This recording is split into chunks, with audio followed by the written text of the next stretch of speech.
नमस्कार। सोचिए, अगर एक ऐसी किताब हो जिसके हर पन्ने पर भारत के सबसे ब्रिलियंट लीगल माइंड्स की विजडम लिखी हो।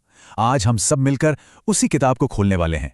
इसकी हर कहानी, हर एक सबक हमें कानून और न्याय की दुनिया की गहराई में ले जाएगा। तो चलिए शुरू करते हैं ये सफर।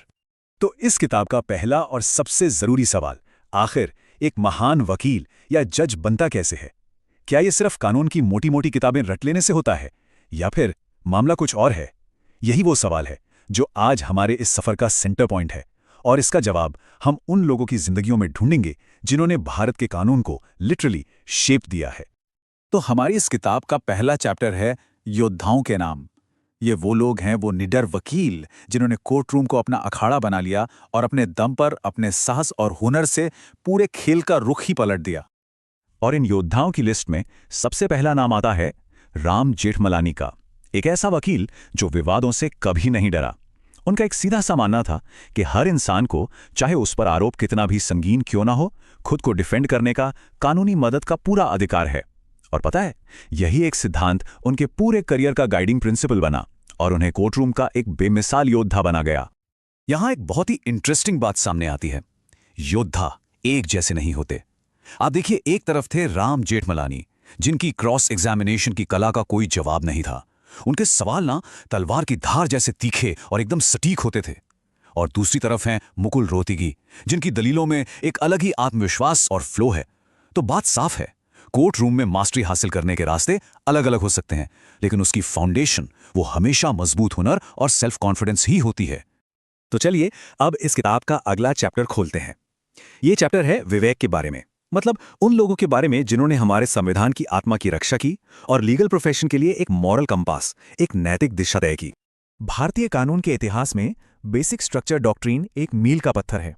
सोचिए, यह सिद्धांत एक कवच जैसा है, एक ऐसा कवच जो हमारे संविधान के कोर प्रिंसिपल्स जैसे डेमोक्रेसी, सेक्युलरिज्म, इनकी रक्षा करता है, ताकि कोई भी सरकार आके इन्हें बदल न सके।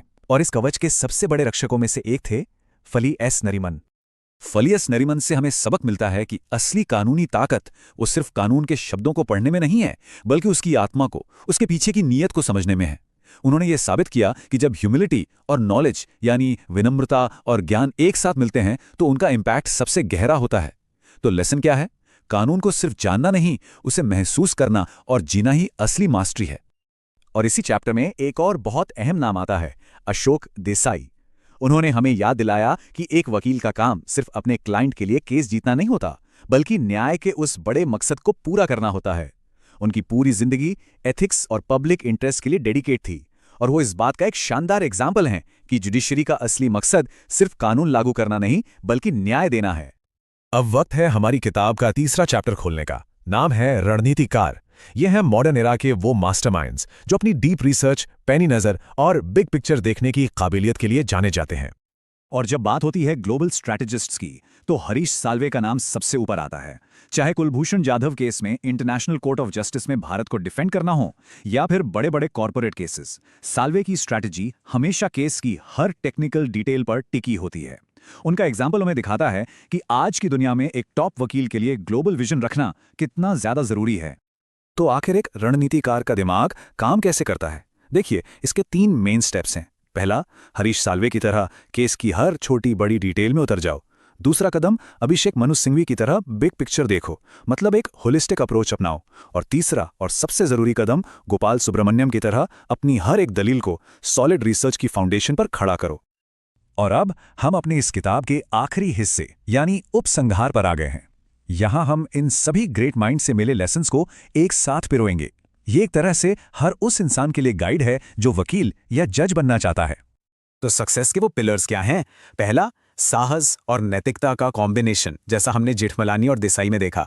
दूसरा, जबरदस्त रिसर्च और तैयारी, जैसा साल्वे और सुब्रमण्यम ने सिखाया। तीसरा, क्लैरिटी के साथ विनम्रता, जो नरीमन का सबक था। और चौथा, बैलेंस और बिग पिक्चर देखने की कला, जैसा सिंघवी से सीखने को मिला। बस यही वो 4 स्तंभ है जिन पर एक महान लीगल करियर की इमारत खड़ी होती है। लेकिन अगर इन सारे लेसन्स का एक निचोड़ निकालना हो, एक कोर मैसेज, तो वो ये है। सबसे जरूरी है संविधान के प्रिंसिपल्स और सच्चे न्याय के बीच एक बैलेंस बनाना। क्योंकि कानून का काम सिर्फ लागू होना नहीं है, बल्कि ये इंश्योर करना है कि उससे न्याय हो। यही इन सभी दिग्गजों की लेगेसी का असली सार है। तो हम अपने इस किताब को एक आखिरी सवाल के साथ बंद करते हैं कि इन लीगल जायंट्स की विरासत आने वाली जनरेशन के वकीलों और जजों को आखिर क्या सिखाती है। आज का कानूनी दौर तेजी से बदल रहा है, ऐसे में उनके ये सबक कितने रेलेवेंट हैं? खैर, इसका जवाब तो भविष्य ही देगा।